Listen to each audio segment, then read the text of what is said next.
Hello, hello, hello, everyone. Thank you so much for joining the Haitian Women's Alliance on Facebook and live on YouTube. We have got a special program planned for you today. As you know, you are with the Haitian Women's Alliance, and you may or may not know that June is Black Music Month. And so, in celebration of that, we have put together an awesome panel of Haitian women in music, their vision, their voices, and their victories. And we are going to talk to 3 Haitian women in total. We've got 2 right now, but we've got a 3rd panelist joining in just a few moments. But before I introduce this illustrious panel of Haitian women powerhouses in the music industry, I want to tell you a little bit about the Haitian Women's Alliance, or the HWA as we like to call it. And this is a good little moment because as I explained to you about the organization, I want you to share this live with anyone who you think could benefit from it.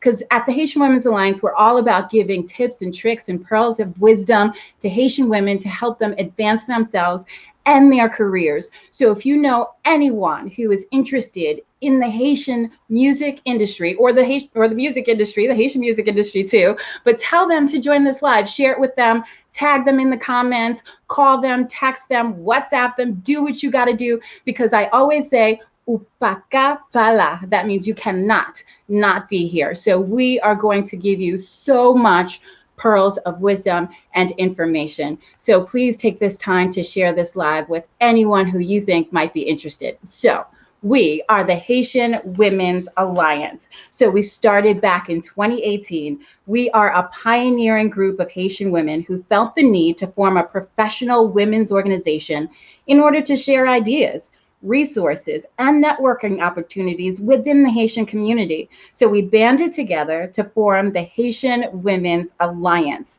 The HWA is a professional organization, and we're dedicated to building a community of women across all sectors to expand networks, educate, and celebrate accomplishments. And we accomplish this by developing programs and events that stimulate personal and professional growth and leadership capabilities. And our purpose is this: to promote leadership and professional development, provide opportunities for women to expand their networks and circles of influence, and to inspire women to achieve and to share their success stories. And most of all, nurture future leaders by providing academic scholarship. That is what we are all about. And also part of that is having live events and panels like this one. As you may or may not know, last March, really, for Women's History Month, we had a panel of Haitian women that were just so extraordinary in their specific industries, and it had the record viewership of any live event we've ever had so far. So I'm really looking forward to this one tonight. So hopefully by now you've invited everyone you need to invite, because this is the place to be. So let me introduce 2 ladies that we have so far. Ladies, welcome. Thank you so much for being here. And you know, we cannot do this without a proper introduction, because you ladies have accomplished so much. So we will start with you, Eve. Eve C. Pierre has turned her love of music into a 20-year worldwide career. She is currently an agent at ICM, where she is broadening the visibility of artists like Rhapsody, the Migos, and Lil Yachty, just to name a few. Eve has also worked at some powerhouse labels like Rockefeller Records and Def Jam. Eve was born and raised in Brooklyn, New York, the daughter of Haitian immigrants, and she is a graduate of the University of Maryland. Eve, thank you so much for being with us here today. All right. And next we have Nicole Plantin, who recently accepted a role of general manager at the newly launched Collabo Music, a partnership with Interscope Records.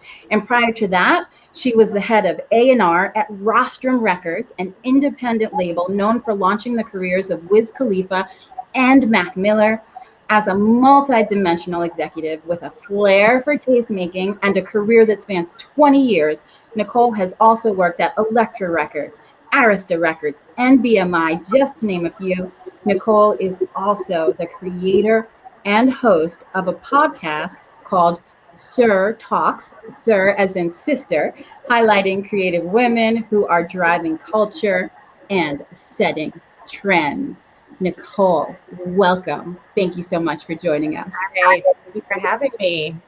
Absolutely. So, as we get it started, I would like each of you to tell me a little bit about your Haitian history and background. Where did you grow up? Tell me about your Haitian people. How did it all start? Nicole, let's start with you. Okay, so my dad is Haitian. My mom is actually American. She's from New Orleans, and there's actually a connection there between Jacmel and New Orleans, if you know the history, which is really interesting to me. That they ended up together because of the just the connection there. But yeah, so my dad is Haitian, and he grew up in Jacmel. And he he moved here in his early 20s. He went to medical school in Guadalajara, and that's actually where my parents met. And we eventually moved to New York, and where there's a big Haitian community. And so my experience with my Haitian side of my family and with my Haitian culture, it's actually been interesting because it's been, kind of sporadic over the years. It kind of depended on what it was I was doing at that time. For instance, when I was really young, actually before we moved to New York, and we actually lived in California for a little bit, my first flight was to Canada. My first flight was one that I took alone as I think maybe 6 years old, to go meet my family, my Haitian family, my cousins in Canada, and to stay with them for the summer. And so those summers, that's where I really was fully immersed into the Haitian culture. And we would spend summers at a chalet. And that's where I basically learned, I was young, and that's where you just absorb. You're like a sponge. So I learned French, I learned Creole, I learned, I was exposed to the music, the food, everything. And that was really the first time that I was fully just immersed in the culture, and was really able to learn about my family background and so many aspects of Haitian culture, the beauty of it. My family on my Haitian side, they're all creatives. They love music, they love art. So I was just really fortunate to be exposed to so many aspects of our culture through them. And then again, just later down the line, other family in New York, spending holidays with them. And again, just being immersed in our culture. So it's been an interesting experience when you're kind of bicultural, because you're like never Haitian enough, and you're never American enough. And so it's always kind of like, like your Haitian family will be like, oh, why do you sound like that? Or you have this accent, but it's been, I feel really fortunate. And it's such a rich culture, and I feel like I just continue to learn more and more. The more I learn about the culture, the more I just learn about myself, and the more I'm inspired to continue to do what I do. Mm-hmm. Well, Haitian is Haitian is Haitian. We're going to claim you, girl. Don't worry about it. Thank you. You are all ours. Eve, what about you? Well, I was born here. I'm from Brooklyn. But both of my parents are Haitian, my mother and father. So my mother is from Port-au-Prince and my father was from Oka. And they actually met here. They met in New York. But basically, I guess my culture was sort of a little bit more tethered to Haiti a bit, because getting to the United States from Haiti, you had to be sponsored by family members and things of that nature. So my mother came to the States actually through Puerto Rico, being sponsored by my aunt. So in terms of sort of being raised in a Haitian household, I think because of we lived with my aunt for a while. My mother and father, for my formative years, we lived with my aunt. My mother decided, I'm going to sort of get out on my own. I have a child, I'm married, let me move.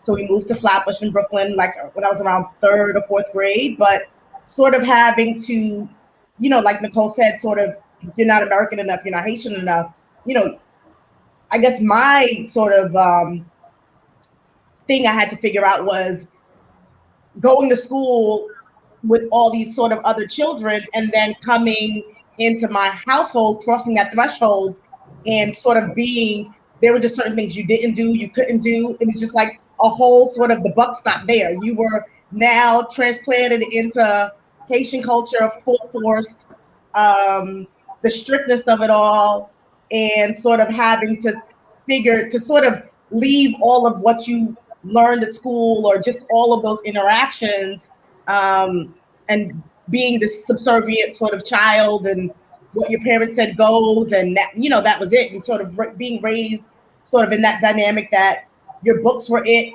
that all you needed to worry about was school as a child. I did like cheerleading and gymnastics, but that was very much like they allowed me to do that because it was something that I was really interested in and could excel at. But it was like, you're leaving the house to go to cheerleading practice? Okay, that's it, come on.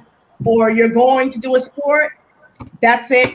Now you're in the house. You really don't go and spend time with other kids or other families and things of that nature. So that sort of upbringing was definitely something that I had to sort of juggle, but also sort of be respectful of, because, in the 90s and in the 80s, it was, being Haitian wasn't really a positive thing. So sort of having to sort of balance that and juggle that and deal with that as a child was, it's a lot, but you love your culture. My parents' friends were Haitian for the most part. So just sort of having that spirit, also going to Canada too as a child and doing that every year, and Trois Rivières and all those sort of symbolic things, and being entrenched in that and growing in that, that richness and learning about that was amazing to have, like, that piece of it and not just be like this American child. So. But yeah. Eve, I'm glad you mentioned the strictness of the Haitian household, because it does play a factor. So I would love for you ladies to tell me how you introduced to your Haitian parents that you were going to pursue a career in the music business. And in this case, it's hip hop music, like Black music. How do you explain this to them? And then how do you still succeed knowing that you don't have their 100% approval? Nicole, let's start with you.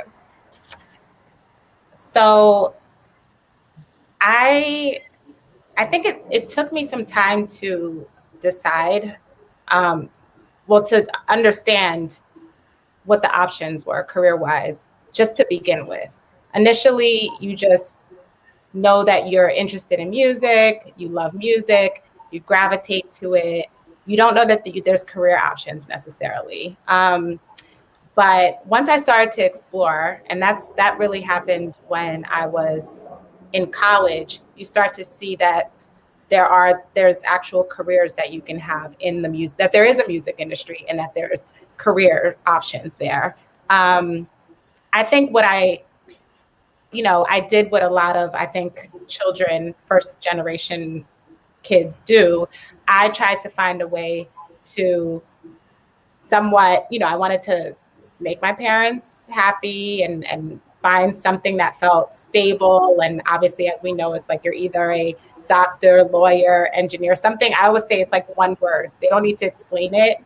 They don't want to explain what it is. Just use one word to explain what the job is, and everyone understands, So for me, I was like, okay, I'm going to try to be an entertainment lawyer, because I can still be an attorney, but it's in the music industry, And Haitian parents love lawyers. Oh yeah, I mean, I was set. They're like, yes, you have our blessing. By all means, do what you need to do.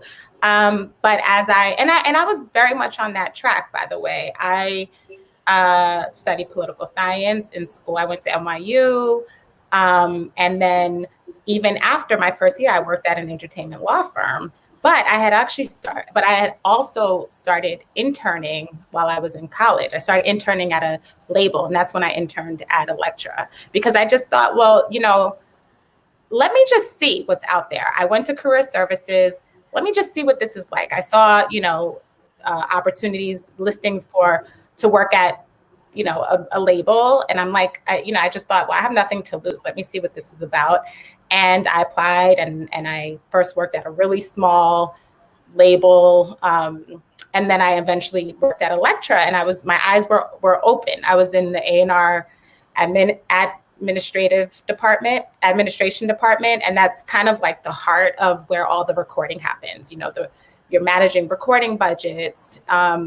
You're interacting with all the producers and their managers. And there's just a lot that happens. It's like the heart of the recording process, and everyone's attorneys. And you're also seeing the recording contract. So you're really seeing how all of this connects.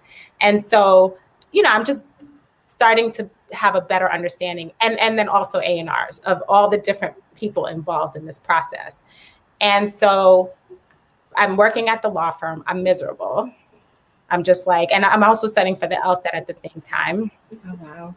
And I'm just like, oh, like, this is not for me. These people, they're not nice to each other.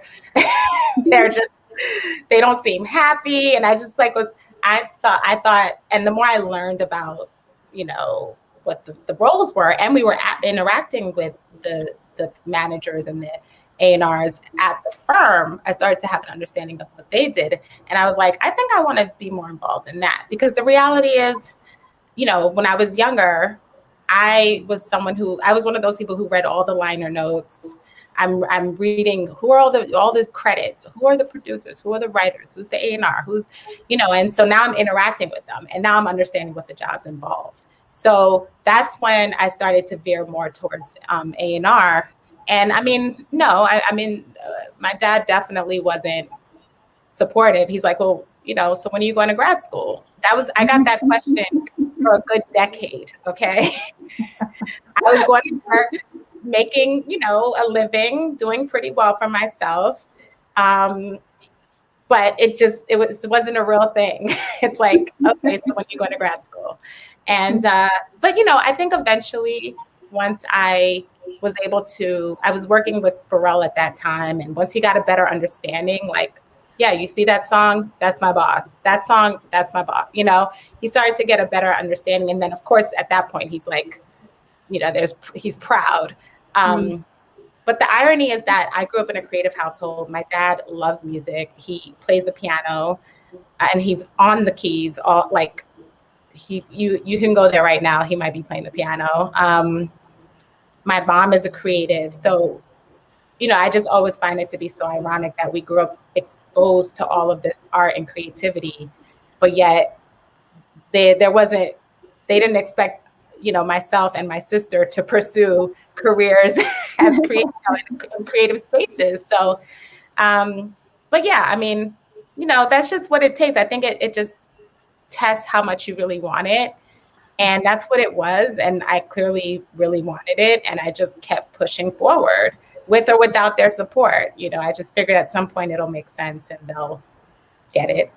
So they always come around. Oh yeah. They're very supportive. Mm-hmm. Now. So yeah. Eve, how did you tell your parents that you are not going to do something practical? You are not going to be a doctor, lawyer, engineer. It's so interesting how you can hear someone's story and be like, damn, like literally everything Nicole said, I was like, yep, that happened to me, did that too. So for me, I was a computer science major. And I excelled the computers, I excelled at math, and that was the path, right? Did it in high school, did it in college, but music was like my outlet. That was my break from having to deal with math and deal with computers and programming all day long. And then a light bulb went off in my head and I was like, oh my God, I really love this. And I am tired of programming and I don't want to do this for the rest of my life. So in my head, I made the decision that I was going to figure it out. Like Nicole said, it's like the light bulb goes on in your head that, hey, you love music, you want to figure out the career, but you just don't know what your lane is going to be. So it's like you kind of try to get exposed to a little bit of everything to figure it out. And at that time, I was interning at Def Jam. And this is when they were on Varick Street and around the time when they had started their partnership with Rockefeller Records and when Jay had gotten started and DMX had gotten started and Ja Rule had gotten started and Violator Management was attached to Def Jam. So I guess for me, where I saw like the light at the end of the tunnel was I ran into Haitian women at that time. And I was like early 20s. I'd run into Claudine Joseph. She was at Violator. I'd run into Carlene Ballin. She was at Rockefeller Records. And I was like, okay, there's these two other Haitian girls. Apparently they figured out, and their parents are okay with whatever life they've chosen their path. Of course, they're going through their own struggles in terms of their parents sort of realizing that's what they want to do. So I kind of was like, well, if I can say that I'm working with another Haitian person, my parents might not be as mad, right? So it's like you sort of try to spoon feed them like, hey, I'm doing this. I'm working with another Haitian girl. She works here. She's working for this person or that person. Still, that means nothing to them. My mother was still like, so you're getting your degree, right? I was like, yeah, I'll get my degree. So for me, it was still appeasing them with getting my computer science degree and figuring that out. But me wanting to be in the music business, I just knew timing wise, like that I wasn't going to sleep, right? So if I had to go to school from 7 in the morning to 10 o'clock in the morning, and then I was going to go work at Rockefeller Records from 11 to whenever they needed me, and then rinse and repeat and do it all over again until it stuck. And literally, I think that's what I did, where for me, my thinking was I have to give my parents what they want, which was get your degree in computer science and do that. And I had to feed my own, I had to make myself happy because computer science and programming wasn't making me happy. So my thing was, I guess I'm not sleeping. So literally I did that for a couple of years. And through that process still, my mother's like, so are you ever going to use this degree that you've sort of made me pay all this money for? And mind you, I'd gone to University of Maryland. I went to St. John's. Those two schools are not cheap schools. So she's like, all this money I already put out for an education and you're not using this degree. Help me understand. And I'd be like, oh, no, it's working out. It's fine. And, for them, they want to make sure that you can pay your bills and you can take care of yourself, put food on your table and sort of live a life. So through the entire time, it was trying to sort of balance and juggle and prove that music was going to make me money.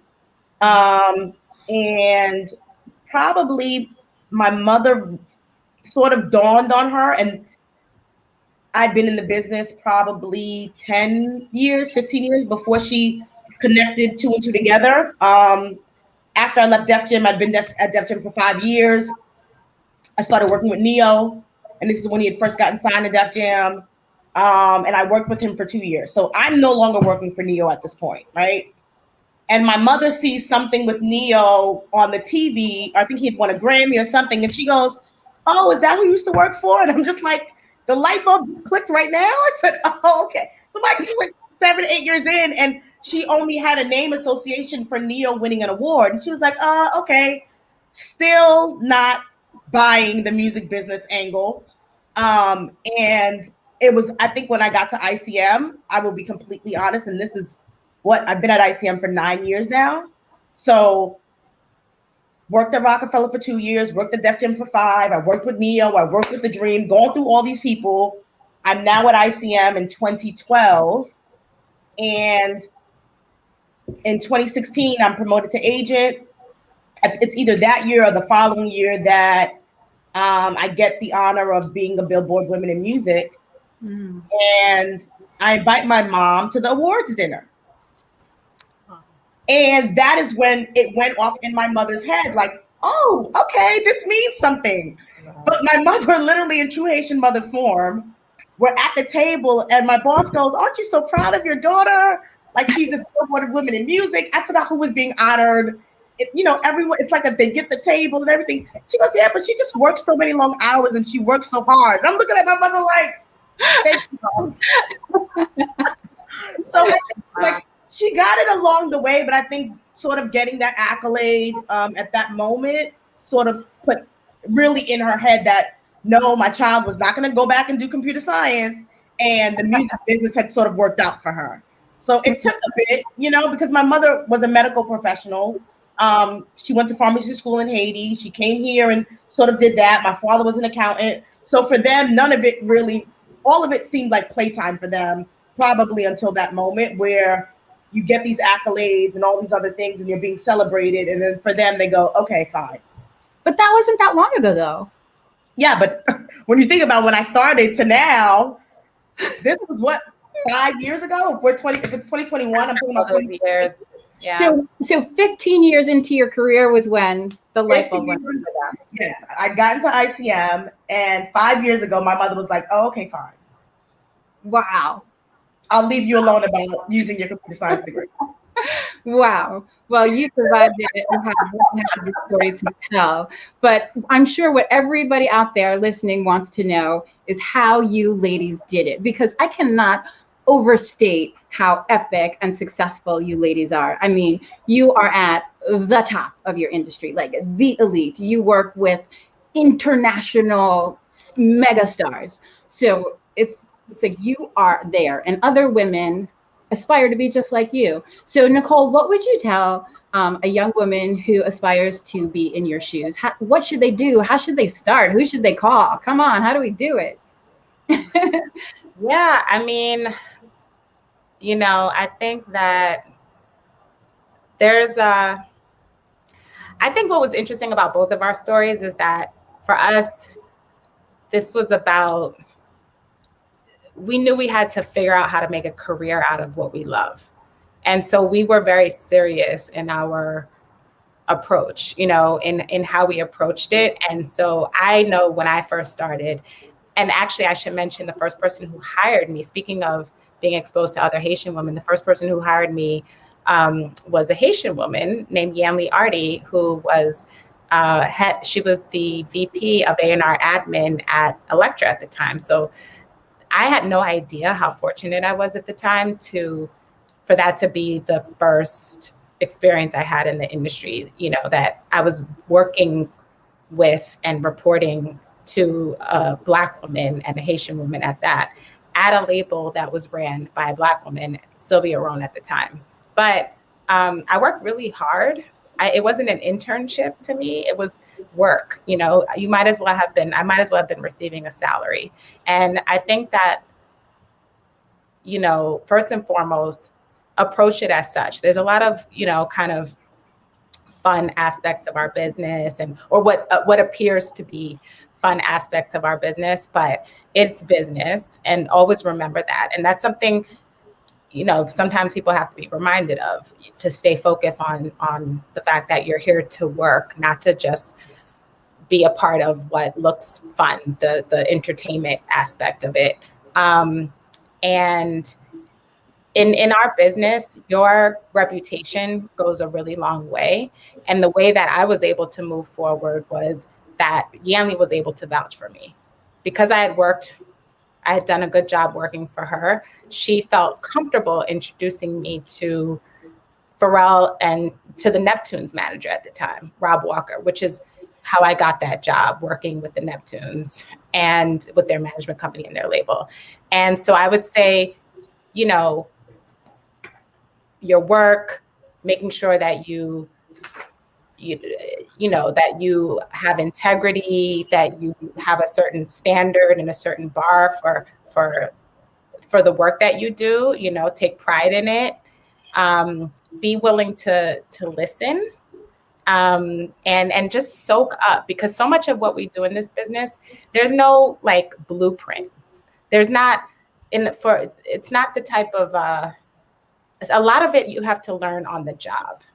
And because there's so many aspects of it, there are obviously the kind of, the factual, like formal, there's that aspect of things, but artist relationships are such a huge part of our industry, or a huge part of what we do, that learning how and watching how people interact with each other, and how people, just understanding the relation aspect, the artist relationships between, with your partners and your peers, like take that in. And because that really, again, really goes a long way, because that's what it ultimately ends up being about. Like, who wants to work with you? Who's going to trust you? Who thinks that you're good at what you do? Who thinks you're dope? Where they're like, you know what, I think I can see myself entrusting that person with making decisions for me about my career, or working with them.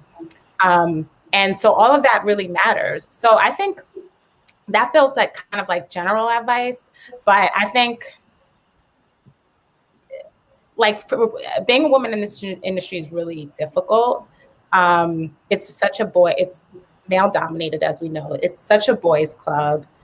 There's so many boys clubs, in the industry. A lot of times, it's typical that people want to mentor the people that kind of look like them, like, the little brother. So I feel like there were definitely times where I was kind of passed up for to have that sort of a relationship with a senior level executive, especially as someone who wanted to pursue A&R. Like the guys around me were like, oh yeah, I'm going to take him under my wing. And I'm like, hey, what about me? But I think I talk about those other things, the work ethic, the relationships, all of that, because that's kind of something that no one can really take away from you. And that's who you are. And that's like the identity that you begin to develop in this business and what you're known for. And so, and I think, having a support system, a lot of times, like we feel like, oh, it's male dominated, but you have peers, you have other women, like as even I know, like there's other dope women in this business. We can make so much happen together. And so it's not feeling like, oh, you're in competition, but okay, how can we help each other? So also that forging those relationships, recognizing how that can be that only beneficial and not like, looking at it as like, oh, this, just like from a competitive standpoint. And, I just think that like really leaning into who you are. I think at one point there was this idea that you had to kind of like minimize, maybe your femininity because you don't want to deal with unwanted attention and things like that. But, it's like, be yourself. Lean into who you actually are. You know what I mean? Don't feel like you need to conform and respect those qualities, about yourself. Because again, that's who you are, and you're going to function best from that place, So that's some of what I'll say. Okay, so work hard, form strategic relationships, and be authentic. Did I get that? You summed it all the way up. Yes. Thank you. Perfect. Perfect. And this is also a perfect time to reset the room, as they say. So once again, this is the Haitian Women's Alliance, and this is our Haitian Women in Music live event in celebration of Black Music Month. And we have our third panelist with us, Melissa Victor. And there she is. Melissa, I think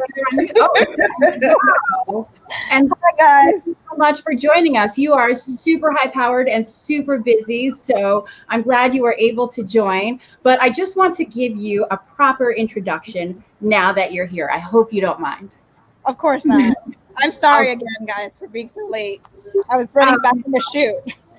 You are fine. You're perfect. So Melissa Victor is the Senior Vice President of Publicity at Epic Records. While at Epic, Melissa has been instrumental in the success of a countless number of A-list artists.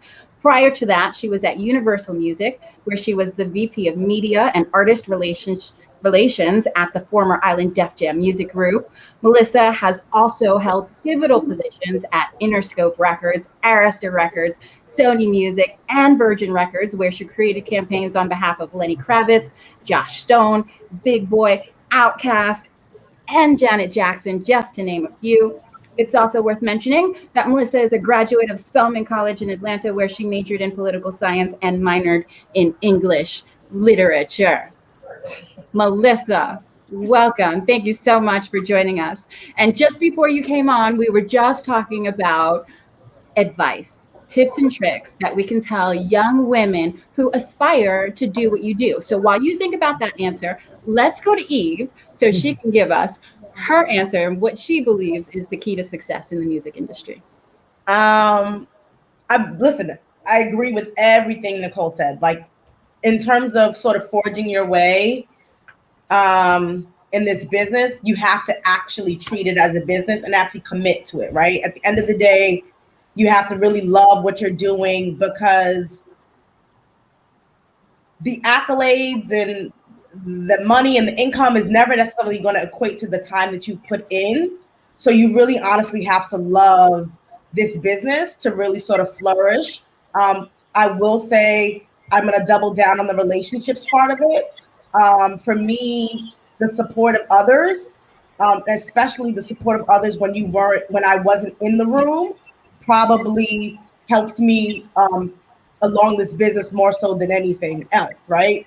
I've known Melissa and Nicole a long time, and we've always been able to lean on each other, regardless of what area of the business that we're in. The time that we spent with each other, advice, all those other things play a part in it. So I guess for me, it's like find your community, find your people, because that is going to probably give you more fortitude than you could ever give yourself when everything is just going completely wrong, right? Things will be great, shiny, and new, but when things are bad, you need that support system to sort of keep you going, for you to stick with it. So I would say that is super, super important. That sort of piece that speaks to the mental health of it all, to me, I would say, as important as it is to be on your word and trustworthy and diligent, and it's also finding that community of people that's going to help you along when you don't have the gas, because that will totally make you pivot and decide, hey, I don't want to do this anymore, and all the love of it all. So I would say, I would add to that and everything that Nicole said, find your community of people, your support system, to sort of help you along the way. Because you mentioned it can get hard. It can get rough. Extremely hard. Just dealing with the day-to-day work stuff. Like Nicole said, it is a male-dominated field. So sort of having to deal with those things and figure out, hey, is this person hitting on me? Is this person pushing me? Am I being played? Like all those things, like perspective comes with your community and your friends and people that are in your business that might have gone through the same things or had examples of it. So I say that's is equally as important to sort of find your tribe, if you will. And luckily enough, I think we've all had, part of it is also sort of having Haitian women in your life that have excelled, that you go, okay, maybe there's something about that adds a little extra grease and to the situation that makes it seem a little bit easier or a little bit manageable, right? So that sort of knowing all the things that community-wise pressures that are placed on you from your parents or whatever, that what music business is, like people's perception of it, having someone that has gone through it, that might have sort of had to deal with the same sort of things, allows you to help manage it better. So, for me, if anything else, it's find your community, find your tribe. That's as equally as important as managing relationships. And I will say this, those relationships, don't treat them as just being strategic, right? You have to really pour into those. I think those have to be like friendships. Those are bonds and foundations. You literally have to pour into those. If they mean something to you, you really have to sort of be intentional about what you give into that, because that's super important. So I would say that, to me, on top of everything Nicole said, would be what I would add to that. Yes, and you gotta love it. I'm so glad you mentioned that as well, because I know for me in my TV career that if I didn't have that passion, if I didn't live, eat, and breathe it, there's no way that I would stick to it, because it can get hard, it can get competitive. You may come across obstacles and discouragement, so you really need to love it. Yep. Yes. Yep. All right, Melissa, your turn. Give us those pearls of wisdom. No, I just feel like I'm going to reiterate what Eve and Nicole did say, because Nicole will tell you, I started off my career at Arista, and Nicole was at Star Trek, and I would literally go to her, because you're working so many hours that you live, breathe, like that's what you did. I would like be at work at, I don't know, early, and you wouldn't leave till late. And I remember going to Nicole, and you would be stressed out. And that community, it really does lift you up. And she's like, girl, you can do it. Like, you just have someone like a sounding board. And, I could call Eve, or I can call people that, your tribe, to say, I'm going through this right now. I don't know necessarily, am I is this what my life is supposed to be? You're grinding for years. So people see the glamorous parts or what they think is glamorous, but they don't see what goes into that. They don't see 2 hours before that. I was at a photo shoot earlier, and I just said to someone, they were like, "Oh, it must have been so glamorous, MTV Awards in Miami." And I was like, "Oh, I was dragging a plaque across, like an Usher diamond plaque across the sand, while my friends were drinking and enjoying themselves." It's not always so glamorous, and people sometimes don't see the sweat and the grind that you do put years into it before supposedly you get to this point where you're like, "Oh, I've made it." But I don't know what that necessarily means, because I feel like I'm still grinding and working, and it's just it's hard work. And like they said, you have to really love it, because I certainly didn't get into it. You don't get into it for the love of the money. You're not like, "Oh, I'm making this huge paycheck." In fact, my parents were looking at me like, "I'm sorry, you were supposed to go to law school. What is going on here? What's happening?" So you're not doing it because it's glamorous. It's a lot of hard work, and it's because you love and believe in the artist that you're working for, basically, that you're doing what you're doing. Yeah.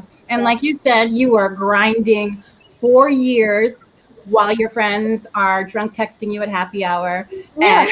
And so you have got to put in the work. So is there something about your Haitian background, do you think, that inspires you to grind 4 years until you make it? Yeah, I mean, I think Haitians in general, especially growing up, you see Haitians, they work hard. My parents were they're workers, and it's I never had a moment where I was like, "Oh my goodness, this is too hard." That is not part of the vocabulary. You're doing what you have to do, basically. My parents worked many jobs. I grew up seeing my dad's an accountant. My mom was in the health field. They worked hours. I didn't hear them really necessarily complain. It's just what you did, right? So I just felt oh, this is just what I have to do to achieve and it didn't feel at the time, to me, it didn't feel like work necessarily, right? Because when I think back, I'm like, oh, I used to get home at midnight, 1 o'clock, 2 a.m. and I was working, and I didn't now I'm like, that is so insane. And you would just get up and do it all over again. So to me, I think it's a work ethic, right?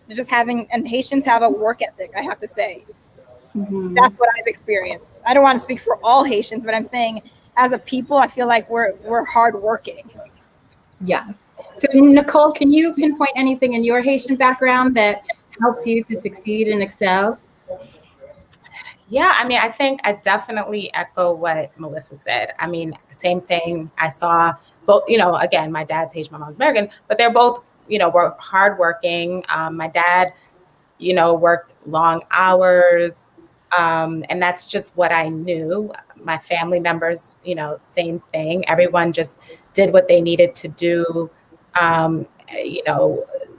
Everyone, I had lots of people in my family who pursued graduate degrees and several other degrees, and it's you're never done. You know what I mean? Everyone's in school getting this and that. Just a lot of achievement. You see a lot of achievement around you, and there's just a certain standard and a certain bar. That's just what it is. It's not really optional. It's just, this is what's going to happen. And it makes sense. And the more I learn about our culture, the more I also understand that we're not just representing ourselves, we're also representing our families and, where we come from. And so I think that also is part of it. That's something I learned when I went back to Haiti, and I've only been twice, but I went to my dad's town where he grew up. And, when your parents are talking about just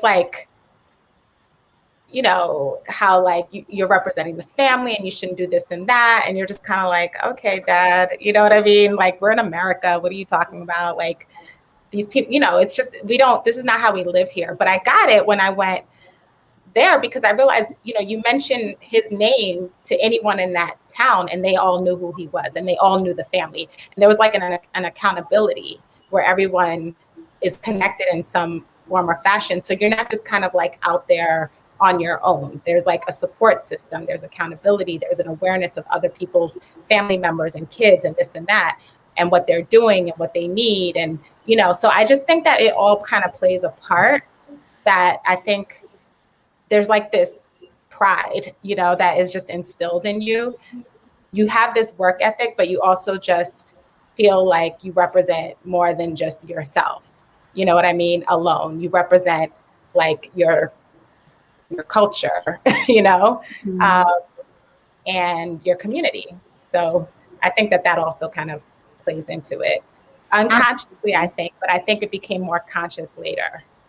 Absolutely. Yeah. You know, there's this phrase that's trending that goes, "We are our ancestors' wildest dreams." Right. When you go to Haiti, nothing brings that more into focus than being there. So I can definitely relate to that. Yeah. So Eve, what's your Haitian superpower? Geez, wow. I would say service, if you will. And I guess the reason why I say that, because when I think about, when I talk to my mom and how my mother was raised and how my grandmother literally was like, she took everyone in, right? Like literally cousins or whatever, they were all raised together. My mother still to this day, like, is very much, she doubles down on supporting family, giving back, you know, if they're in Haiti or just whatever, helping out, right? She's so like, to me that's like service. Like you're there to help. Literally, my grandmother raised our cousins in the house with my mother and my aunt. And I didn't even realize that they were cousins or whatever. I just thought that they were siblings as you get introduced to them, right? When my aunt came to New York, she sponsored my mother. My aunt raised cousins in the house. My mother did the same with me. So just seeing that and understanding that and knowing the importance of that, and that's so important to them. I think that's how or why I chose to sort of be in the position that I was in. If it was working in management with artists or that having that sort of behind the scenes role of care and taking care of things, I think that's where I got that from. Just because the light bulb clicked in my head, and I was just like, oh, that's why it's sort of, I don't mind it. It comes easy to me. It's never like, oh, I got to do X for somebody. No, that's the role that I chose. That's the job that I chose. I'm going to do it. Like I can't sit there and complain about what I'm being asked to do when I asked to do the job, right? I can't sit there and cherry pick what I decide to sort of take care of. If someone said you're the assistant, I can't choose what role or what things I want to do as the assistant. That's the job you chose. So you can't sit there and be mad when someone asks you to do something you might not want to do. You're the damn assistant. Do that. Like you got to do the job. And I think sometimes people are so sort of, well, I can't do that. Like it's beneath me. But your title is what? So you have to figure out what lane you want to sort of live in. And for me, it sort of clicked in my head as I learned more about who my mother was, who my aunt was, who the women in my family were. I was like, okay, this makes sense. Even with my middle name, when you look up St. Carmel, and I looked at, because my mom, named St. Eve, St. Carmel, I'm looking at the history of the lineage behind it, and I want to say St. Carmel might have been a lawyer, or I think it's Feast of Carmel and I was like, oh, that's why I negotiate for a living. Okay, so in my head, all of those things sort of make sense. So just sort of realizing that about your history, and just when you sponsor people and how you come to the States and all those other things, to me it made sense in my head, the role that I played and the jobs that I had in this business, or what my calling was, if you will. So I guess for me that's my superpower, and like that pride and community and wanting to connect with others. To me, that is where I think I thrive. Right. So stay humble, stay hungry, and bring others with you. Yep. Okay. Well, I'm glad you brought that up, Eve, because I know you ladies have been doing a lot of work in terms of mentorship and giving back and making sure that other women fill your shoes when you move on to greater things. So, Nicole, tell me a little bit about what you are doing or would like to do in terms of mentorship, because I'm sure that's something that people want to know as well. Yeah, mentorship has always been extremely important. I've always imagined that, or it was always important that I would give back and reach back in some form or fashion in my career. And so now I am a mentor. I'm part of an organization called She Is the Music. And I just started. It goes through the summer. And I met my mentee, they did an amazing job of pairing my mentee and I. She grew up in Queens, which is where I grew up, young Black, woman who's pursuing a career as who would like to pursue a career as an A&R in music. Because like I always say, there's not a set blueprint, especially for the A&R space. There's not a set track.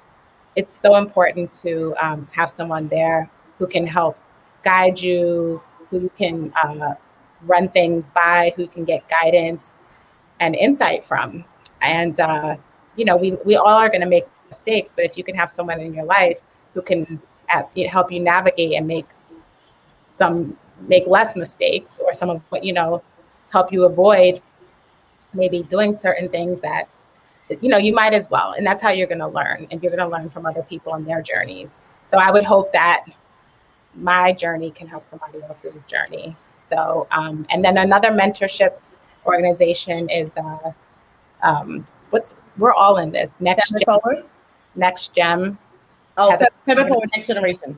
Yes. So that one hasn't started yet, but I'm also a part of that. So yeah. And then also I'm on the board of the Grammys, and I am involved in Grammy U, which is also it pairs young, aspiring, people who are looking to pursue careers in different spaces of music, helps, with programming and providing resources to them to help them. So yeah, very important. I mean, that's like one of the most important aspects of just like being in a position where people think that if they think they can gain something from me, then I would like to be able to offer that.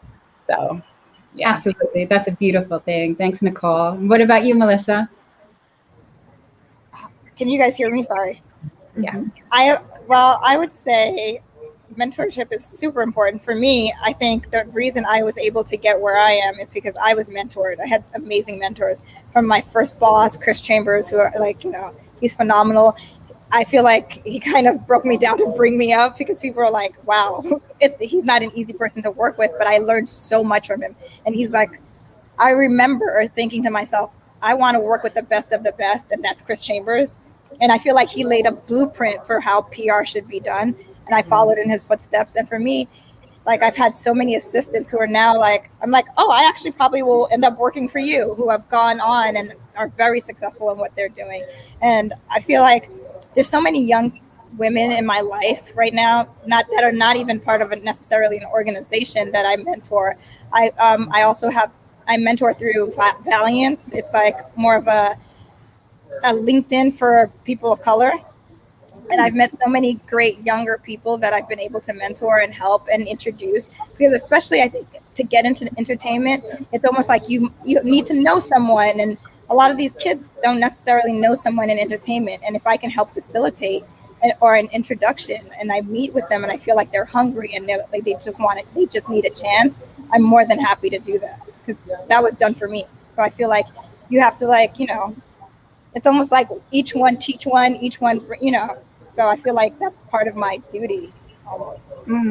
Absolutely. And you said that social media app was called Valiance, because you're something I've never heard of that. So that's professional networking for people of color. Yeah, it's amazing. The actual financial backer, Kobe Fuller, is like a venture capitalist, a Black venture capitalist. Interesting. Those are some gems right there. What about you? If you have an organization that you'd like to mention? I'll mention the same two that Nicole mentioned. She Is the Music and Pivot Forward. Internally, for me, I guess, being in the live music space, there aren't that many people of color in the space, especially in our genre of music.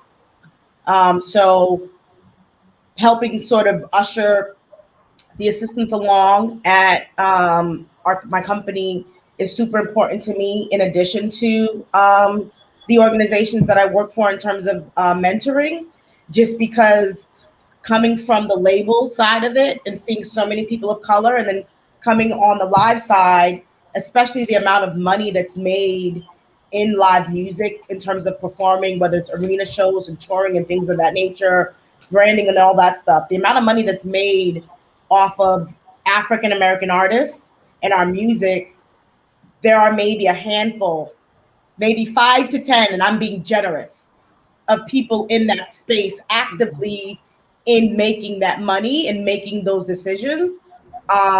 So I think I've doubled down hard on that with my colleagues in terms of mentoring or giving people a chance, because like Melissa and Nicole said, there were many people along the way from me on the music business side that gave me that opportunity that were people of color, male and female.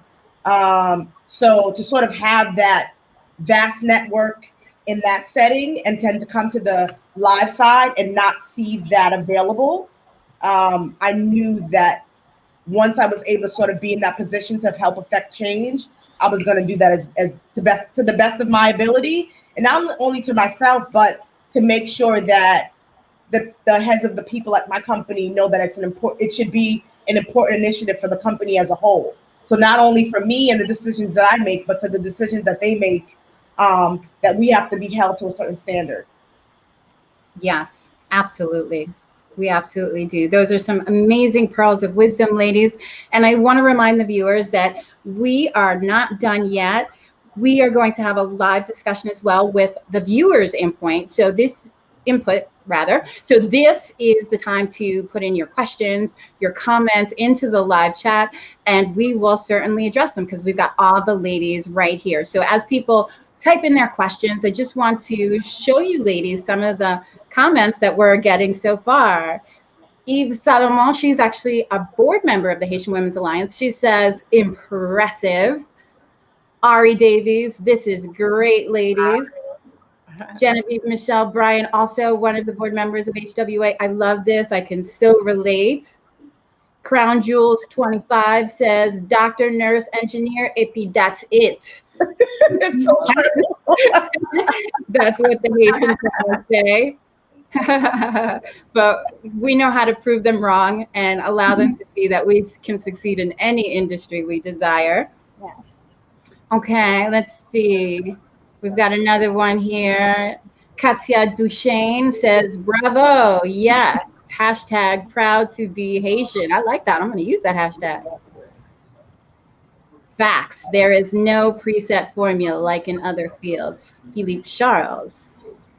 And Genevieve says, yes, we got some other Spelman folks out there.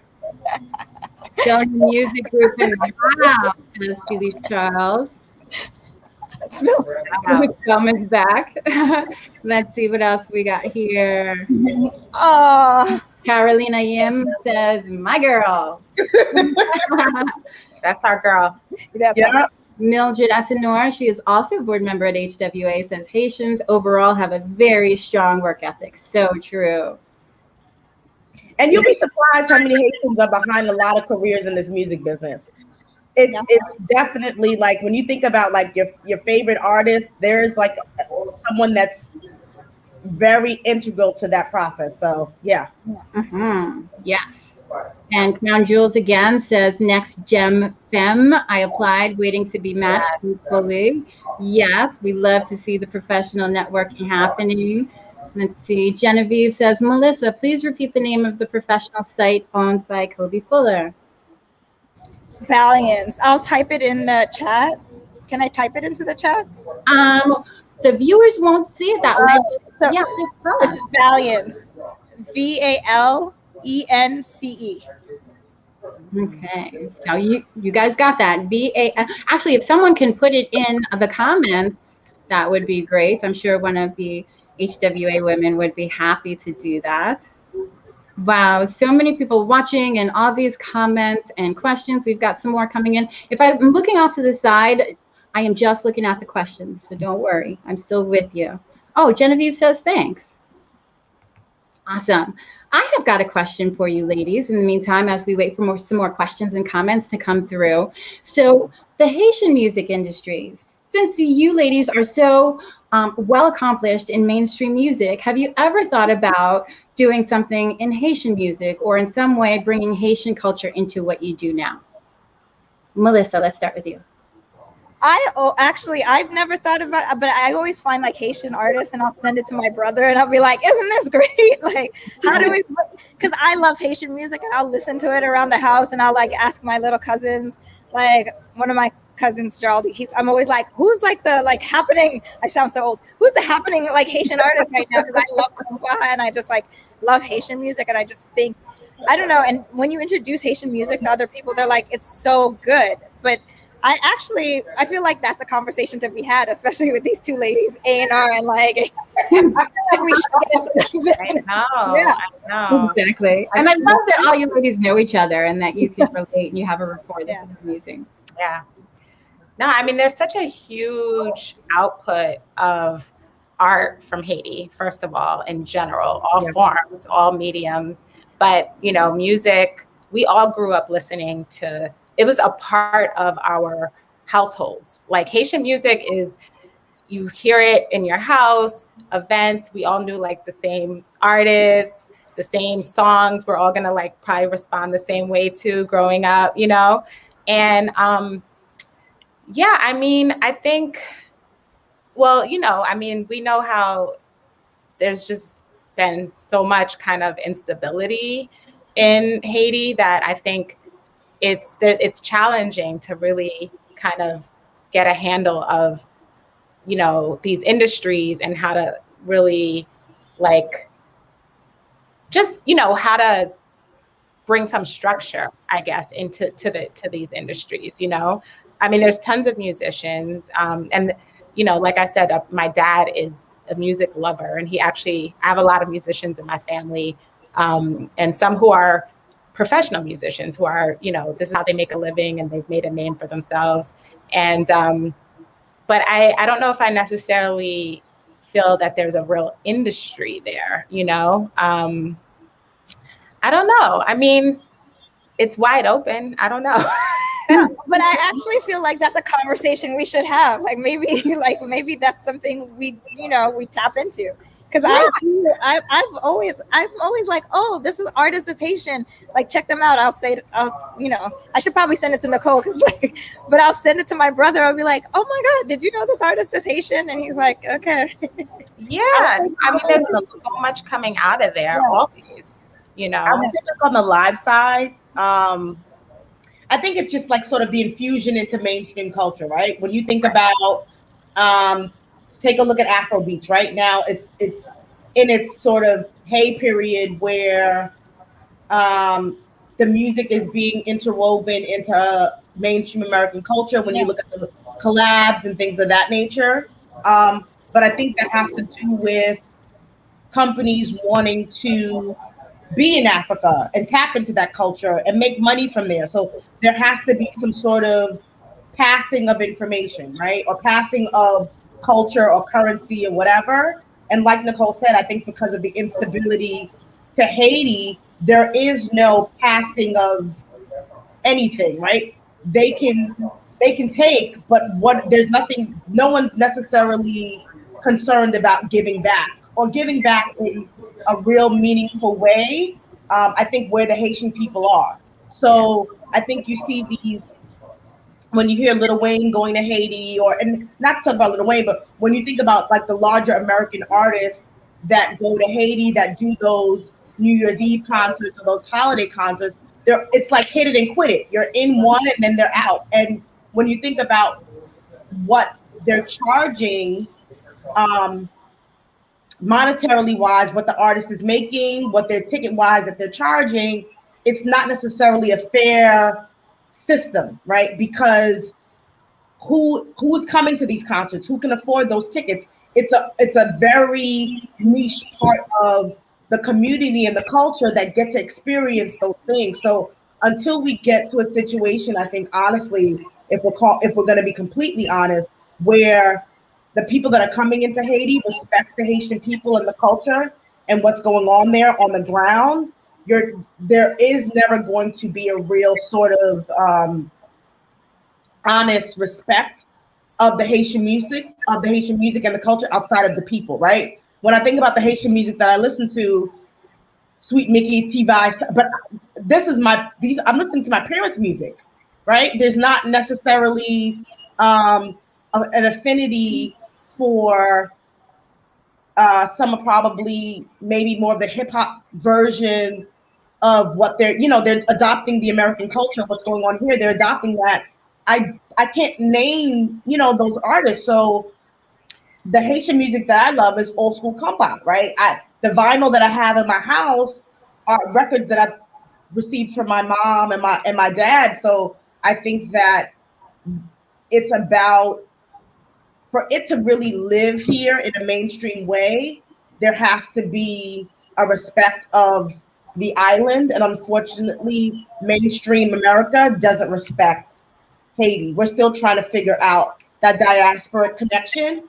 And I think Afrobeats and things of that nature are leaps and bounds ahead of us, because there is now a respect and a real tetheredness to the diaspora and bringing people back and that whole thing. And until that sort of happens in a real meaningful way with larger companies and bigger money, we're always going to sort of be a step behind.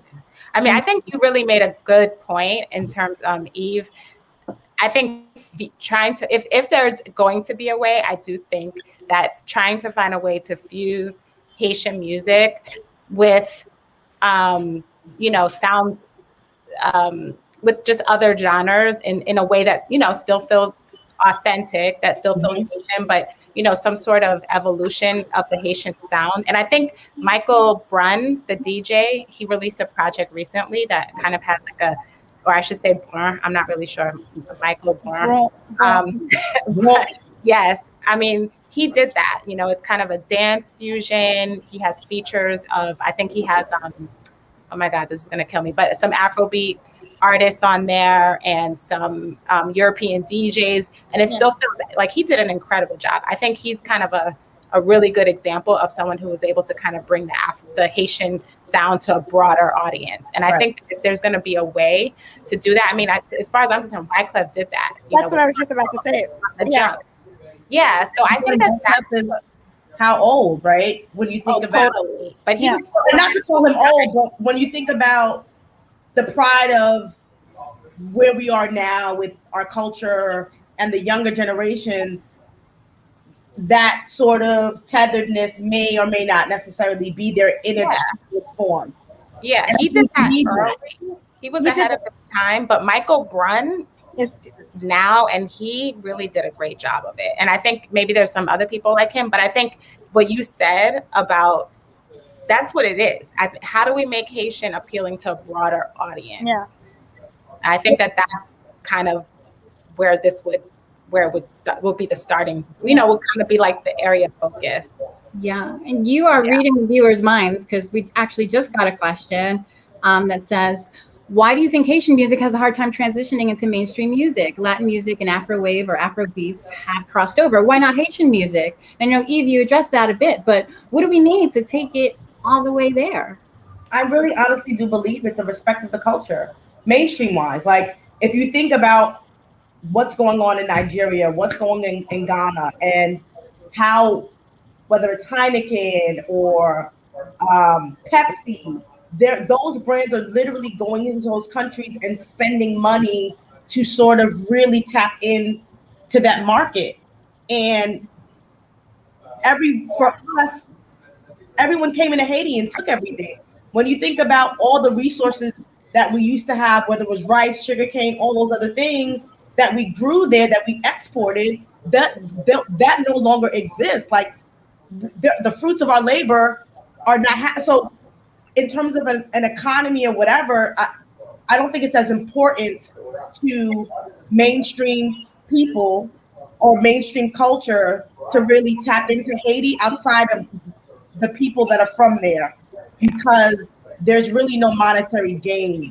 And unfortunately, it is a business, and that is a big piece of it in terms of the respect value. So when you think about And I literally had a conversation with a manager, because I work with an Afrobeats artist, about companies coming into Africa and trying to tap into that culture and spend money and things of that nature, or they're trying to plant their flag, right? And saying we own or X or Y or Z, or we discovered it first, or whatever they're trying to do. There's still some sort of respect. You still have to sort of talk to the people on the ground and try to work out a relationship. I don't think that happens with Haiti. I think whoever goes in there does what they want to do and then leaves. And there is no real sort of commitment to helping grow that economy and grow that island. We always talk about what Haiti used to be and all those other things. In terms of moving it into a country to stand on its own, until that really happens, I think there's going to be always it's their kind of music, or we don't have to pay attention to it and all those other things. Yeah, I mean, Haiti is a much smaller market. The Latin American market and the Afrobeat market are huge. The Latin American market is the biggest market in the world. And the Afrobeat market, Nigeria informs what happens in the rest of that the rest of that continent. So that's a huge market. So, I mean, it comes down to them, the industry feeling, okay, there's something to gain here. Whereas the Haitian market is just so much smaller. And, then there's the language. If you think about it, like French music, I mean, you don't hear it outside of certain regions, or like certain languages, you don't hear outside of certain regions because it's just limited. Certain audience are just not going to, connect with it. So, I mean, I think if there's going to be a way to reach a broader audience, it's going to be finding ways to work with other people in the diaspora whose music aligns, sonically, and to get creative. And, because in the diaspora, our music, we connect to people all over the African diaspora sonically, so I think leaning into that and finding ways to be creative and reach larger audiences in that way, where we can, like I said, Michael Bourne, I can't think of the song. It was a huge song. But no, he did it with J Balvin, right? It was a J Balvin? Yeah. J Balvin, and then this other Afrobeat artist that was huge that I'm totally blanking on. It's killing me because I love the song Leg Over. Anyway, so that's the name of the song. But yeah, I mean, to me, that's what's going to make it challenging, And I mean, Michael's doing what Wyclef did, 15, 20 years ago, right? Yeah, so exactly. I think it's tapping into that and making it feel universal, that people are like, oh, and I do think people, like, once they, like, I feel like people, they're Haitian, they want to support. I feel like I would think we would support a Haitian artist. But, yeah, and there's huge communities in the U.S. and Miami and like all New York that have huge Haitian communities. So I feel like if there's a time that it would have to come out of here, I guess. I don't know. Yeah, and now that we're in a time where people are able to work together to collaborate so much more, which is why, to me, I keep, same example, like he worked with all these people and our music has elements where we can work with Latin artists. Absolutely. We can work with artists from all over the continent of Africa, and it still feel like authentic, and organic and natural. So I think it can happen. And hopefully, with Michael, like people are hearing his music and they're inspired and they want to, explore ways to be creative also. Mm-hmm. So, yeah. But what if there were a U.S. 1.4 million monthly listeners on Spotify? So, who? Right. I said Michael has 1.4 million monthly listeners on Spotify. Oh, wow. So, but here's a question. What if there were a US-based Haitian record label to push Haitian artists, similar to what VP Records did for the reggae genre? Absolutely. All those things play a part in it, I think. But it just needs to sort of be taken seriously. I think, it would definitely have to be very thought out and curated, just because for it to really make sense, again, I just feel like there would have to be thinking about what kind of artists would make sense. And ultimately it's about reaching audiences. Like what are people going to be open to and interested in and excited about? So again, I really go back to finding ways to connect, to work with, to collaborate with other artists to expand our audience. Right. That's what's going to make it make sense. So, yeah. So, yeah, and there's Haitian artists, you know, like there's gritty hip hop artists. I forgot that guy's name, signed to Griselda. I don't know. I mean, I haven't really, it could be interesting. I mean, there's hip hop, there's Haitian artists in all different spaces, in different genres. So if that's the connection, if that's the anchor or the thing that brings it all together, maybe that's makes sense. You know, maybe it's not about Haitian music, it's about the identity. I don't know. We're brainstorming right now. But this is the seed. This is where it starts. Yeah. But Crown Jewels 25, she made a comment that says, I'm hopeful to see compa/zouk be more mainstream and more global. I think musicians like Mano Beats and Michael Brun are pioneering. #hopeful. I'm #hopeful too. Yeah, absolutely. Right. And we've got one last question. This is from Patricia, whom you ladies know, who is the director of the HWA, the Haitian Women's Alliance. And she says, how does a person obtain an internship at your record label? I'm sure that's the $1 million question. Let's start with you, Nicole. Your records label's super new. Do you have any interns yet? Yes, I actually don't, but I will absolutely need some sooner than later. But I haven't set up an internship program yet. I think you know, it'll probably be a program that is set up through schools, students who need to get credit for their internships. But we'll have to think about it. But as soon as it's available, I will be putting the word out. Okay. Let us know so we can put the word out on our social as well. Okay. And what about you, Melissa? Any internship? Yeah, your world. We pick internships throughout the semester, like summer interns, winter, like depending. I can give you guys an email, or I'll give you my email, and you can we can filter through. I'm like, yeah. I mean, that's how I got my start, right? I graduated from college and I went and got an internship that was paying me $50 a week. So again, it's like what you're willing to do. You got money for your internship? 50, yes, because I was I was an illegal intern.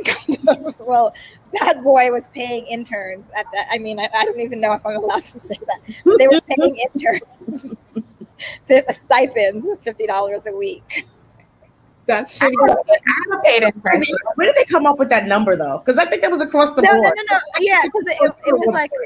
Yeah, how did they figure out that $50 was the number? Because it was enough to get you a train, to provide some meals. My internship was paid though, actually. Yeah. And now internships are actually paid, college credit, and you get a stipend now. Because of all the labor laws and things of that nature. As they should get paid. I mean, mine was initially credit and then it turned into being paid. Yeah. And now they're just across the board. It's credit. Yeah. Right. They have it good. The kids have it good. I tell you, boy. Right. And some internships are virtual now. So our internships right now are virtual. Oh wow. Yeah. Okay. Even better. And you can apply. It's college credit as well. But then there's an organization in LA that actually, it's an HBCU organization that actually pipelines kids into entertainment as a whole across Hollywood. So if it's studios, if it's talent agencies, if it's labels or whatever, a woman by the name of Stacey Milner runs an organization that pipelines kids and places them in different organizations in entertainment. There you go. Internship availabilities are out there. So ladies, before we end our program, I would love to give each of you the screen to have your final say, to say whatever you like, add any sort of advice or promote something, or just say whatever you feel. And you could let us know, and then we'll close the program. Sound good? Okay, well, we'll start with you, Eve, because I feel like I never go to you first for a question. So.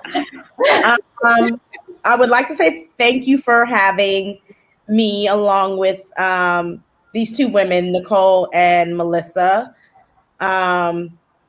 It's great to sort of have this community of people tied to a culture that you're super proud of. And I'm super proud of my Haitian heritage, and to be able to sort of participate in this manner and give back in this space specifically is really, it feels good. It feels amazing. And I guess, thank you. Thank you. And Nicole, what about you? Yeah, I also want to say thank you for having me, for holding this conversation, and setting it up so that, you know, I was able to do it with two other women that I really respect and whose careers I admire and who are amazing at what they do. But yeah, I mean, I think it's really important to have these conversations. And I think, like I've said, you know, several times, hearing about other people's career journeys is just really important. That's how I learned about that's how I went about making some of the decisions I made, and how I decided to pursue certain things was about hearing what other people did, what the opportunities were, how they handle certain situations. And I think it's really valuable. And so I think that, you know, doing this is great. And I hope that, you know, the people that listen were able to gain something. So Yes, absolutely. And so many more people will see this in the replay. So you're absolutely right about that. And last but not least, Melissa, Nicole. I just want to basically reiterate what Nicole and Eve said. Thank you for giving us a platform. I think it's so important. Representation is everything. In order to know that you can do it, you have to see someone that looks like you, that comes from your background, and you feel like, oh, wow. For me, that was very important. I saw so many people of color that I was like, oh, I didn't even know this was something I could do. Like many Haitians feel like, I was like, I'm going to go to law school, and that's going to be my avenue or pathway to entertainment. And so I thought that was like the safe route. And it was so important for me to see people that look like me, that talked like me, that came from my background, doing what I could only dream of doing. I think it's really important. So if I could be that for anyone, even one person, I think that's just important. And I just feel like your wildest dreams can come true if you just put in the work. I really, truly believe that. Because I look back now and I'm like, I never thought it couldn't happen. There was never in my mind that I was like, this ambition I have won't be a reality. I just felt like if I just do the work and put in the time, I'll be able to make it happen. Yes. Yes, that is what it is all about. That's what the Haitian Women's Alliance is all about, is to have the tools and the resources and the belief that you can do it, that you can make it, that you can succeed in education, in your career, in anything that you aspire to do. And I thank you, ladies, for being here, because you're helping us to do that. You're providing that big, shining example that women need to see, that will give them that spark of inspiration, that spark of hope or inspiration to make their own career dreams come true. And I want to end on this comment because it's perfect, from Ashley Alejandra. She says, great program, all-star panel, and I could not agree more. You ladies make me so proud to be a Haitian woman. You are so beautiful and excellent and down to earth. I'm just in awe of you. Thank you so much for joining us. And I want to please make sure to keep in touch with us, and we'll keep in touch with you. We would like to have you on more programs and get you involved in more things. And for everyone out there watching, please stay connected to the Haitian Women's Alliance and to all three of our beautiful guests, because I'm sure they would love to hear from you on social media, and we would too. So thank you so much for joining. And this live will stay up like forever, as long as social media exists. And so please come back and watch again and again. And like I said before, so many more people will see this in the replay, and you will impact so many more lives who are actually watching right now. So kudos to you. Thank you, ladies, so much. Thank you. Yes, thank you. You posted on our label. Huh? Say that again. Keep you posted on our label. Oh yes, I would love that. And see, thanks. Yeah, Right. Melissa is such a power mover. She's just like, all right, we're done. I'm out. I got things to do, places to be. But thank you, ladies, again. I appreciate you so much, and we'll talk soon. Take care. Okay, amazing. Good night. Bye. Thank you so much.